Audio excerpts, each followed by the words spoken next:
Visa bulletin जब से release हुआ है तब से ही वीजा रेट्रोग्रेशन की बहुत चर्चा हो रही है। वीजा रेट्रोग्रेशन की वजह से लाखों लोगों का ग्रीन कार्ड प्रोसेस रुक सकता है और इंतजार कई महीनों या फिर कई सालों तक बढ़ सकता है। बस सवाल ये है कि आखिर ये वीजा रेट्रोग्रेशन होता क्या है, क्यों होता है और सबसे बड़ा सवाल, इससे आप कैसे बच सकते हैं। तो चलिए सब कुछ आपको बता देते हैं इसी वीडियो के जरिए। तो देखिए, जब अमेरिका का department of state visa bulletin में प्रायोरिटी डेट को पीछे कर देता है तो इसे कहा जाता है वीजा रेट्रोग्रेशन। आसान भाषा में समझाऊं तो देखिए, अगर पहले आपका ग्रीन कार्ड आवेदन आगे बढ़ने वाला था लेकिन अचानक डेट पीछे चली गई तो अब आपको और इंतजार करना पड़ेगा। अब ये जान लीजिए कि आखिर ये वीजा रेट्रोग्रेशन है वो आखिर होता क्यों है। तो देखिए, अमेरिका हर साल लिमिटेड नंबर्स में ग्रीन कार्ड जारी करता है जो वीजा की कैटेगरी और देश के हिसाब से बांटे जाते हैं। जब किसी देश या फिर किसी कैटेगरी में बहुत ज्यादा आवेदन आ जाते हैं तो अमेरिकी सरकार उन वीजा की डिमांड को कंट्रोल करने के लिए रेट्रोग्रेशन लागू कर देती है, यानी कि उसकी प्रायोरिटी डेट को पीछे कर देती है। सीधे शब्दों में अगर मैं समझाऊं तो अगर किसी कैटेगरी में बहुत ज्यादा लोग पहले से ही वीजा का इंतजार कर रहे हैं तो अमेरिका नए एप्लीकेशंस को होल्ड कर देती है। जिन लोगों ने पहले से अप्लाई किया हुआ है उन लोगों को प्रायोरिटी देती है। अब ये जान लीजिए कि ये जो बार बार मैं प्रायोरिटी डेट बोल रही हूँ वो क्या होता है। तो देखिए, प्रायोरिटी डेट वो तारीख होती है जब USCIS को अपनी इमिग्रेशन याचिका यानी कि I-130 या फिर I-140 मिलता है। हर महीने वीजा बुलेटिन में एक कट ऑफ डेट घोषित की जाती है। अगर आपकी प्रायोरिटी डेट इस कट ऑफ डेट से पहले की है तो आप आगे बढ़ सकते हैं, लेकिन अगर वीजा रेट्रोग्रेशन हो गया और कट ऑफ पीछे चली गई तो आपका प्रोसेस रुक जाएगा और आपको दोबारा इंतजार करना पड़ेगा। अब ये जानिए कि किन लोगों पर रेट्रोग्रेशन का असर पड़ता है। तो देखिए, सबसे पहले तो जो नौकरी के आधार पर ग्रीन कार्ड के लिए आवेदन करते हैं, यानी कि जो एम्प्लॉय बेस्ड एप्लीकेंट्स होते हैं, उन पर सबसे ज्यादा असर पड़ता है।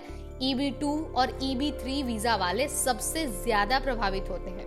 भारत और चीन के लोगों पर सबसे ज्यादा असर पड़ता है क्योंकि इन देशों से बहुत ज्यादा आवेदन आते हैं। इसके अलावा जो फैमिली स्पॉन्सर्ड एप्लीकेंट्स हैं उन पर भी बहुत असर पड़ता है। F1 कैटेगरी की अगर हम बात करते हैं तो अमेरिकी नागरिकों के जो अविवाहित बेटे या फिर बेटियां होती हैं उन पर असर पड़ता है। F2B कैटेगरी यानी कि जो ग्रीन कार्ड होल्डर्स के अविवाहित बेटे या फिर बेटियां होते हैं उन पर असर पड़ता है। और F4 कैटेगरी के लोग यानी कि जो अमेरिकी नागरिकों के भाई बहन हैं उन पर भी बहुत ज्यादा असर पड़ता है। यानी अगर आपका ग्रीन कार्ड किसी रिश्तेदार या फिर कंपनी के जरिए प्रोसेस हो रहा है और रेट्रोग्रेशन हो गया तो आपको और ज्यादा इंतजार करना पड़ सकता है। लेकिन अगर आपका ग्रीन कार्ड प्रोसेस रुक गया तो आपको क्या करना होगा। तो देखिए, अगर आप अमेरिका में हैं और I-485 फाइल कर चुके हैं तो आपकी एप्लीकेशन रुक जाएगी और आपको तब तक इंतजार करना पड़ेगा जब तक आपकी प्रायोरिटी डेट फिर से करंट नहीं हो जाती। अगर आप अमेरिका के बाहर हैं और कॉन्सुलर प्रोसेसिंग कर रहे हैं तो आपको वीजा इंटरव्यू के लिए इंतजार करना पड़ेगा, क्योंकि इंटरव्यू की तारीख तभी मिलेगी जब आपकी प्रायोरिटी डेट करंट होगी। इसके अलावा अगर आपने पहले ही वर्क परमिट और ट्रैवल परमिट ले लिया है तो आप अमेरिका में रह सकते हैं, काम कर सकते हैं और ट्रैवल भी कर सकते हैं।